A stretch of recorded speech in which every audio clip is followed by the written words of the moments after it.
Welcome to this month's newsletter. Today is February 28th. We're closing the month here by just closing below the Kijun on the daily chart. We're looking at S&P 500. Notice that Chicago is caught in this congestion area, so I don't think even the bears are going to find it easy to take the market down. Probably a move sideways. The concerning part is this small, thin Kumo, trending Kumo right here, which the bears can use to break the price below the Kumo. So I would keep a watch on this area if the bears can take control. The Dow a little bit stronger, but as it's holding the Kijun, but again caught in this congestion area. So again, I don't want to sound the alarm here, but to be bullish again, the chart will have to set up properly again. Again, keep in mind the thin trending Kumo, which the bears can take advantage of. That's the only concerning part here. Looking at oil,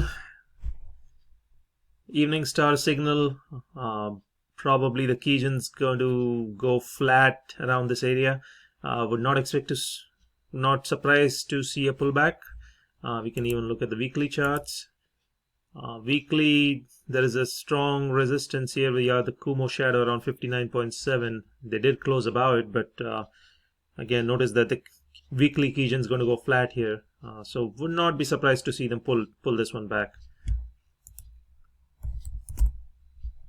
Gold on the weekly charts breaking below the Kumo, but notice that it's a flat Kumo, and we know the flat Kumos can attract prices back to it, so would not be surprised to see this one at least try one more time to go back and test this area. Then we'll have to see what happens. At this point though, would not want to be bullish until we at least break this trend line and the Chicago breaks out.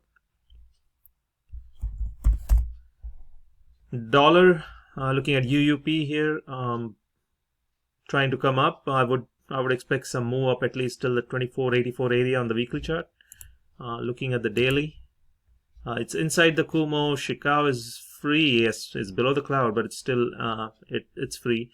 2485. There are a couple of resistances here on the daily, but there's a good chance they could try to rally it up to that point on the weekly.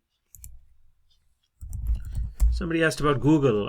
Google is still holding up okay. It does have a gap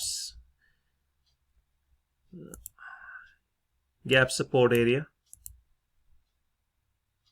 So I would be concerned if they close it below this area. Very thin Kumo here for a breakdown. You can also draw a trend line. It's pretty much holding that trend line at this point. This one would be setting up for a buy if they can close it back up into the high areas. And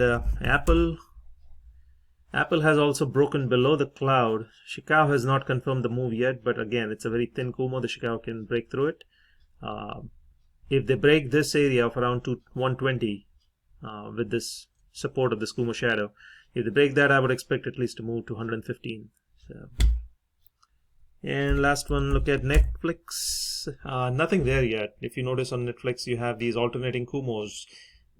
Bullish, bearish, bullish, bearish, bullish, bearish, bullish. It's just in a consolidation zone. It's not doing anything. So unless they break it out of the range, I would not want to be trading it.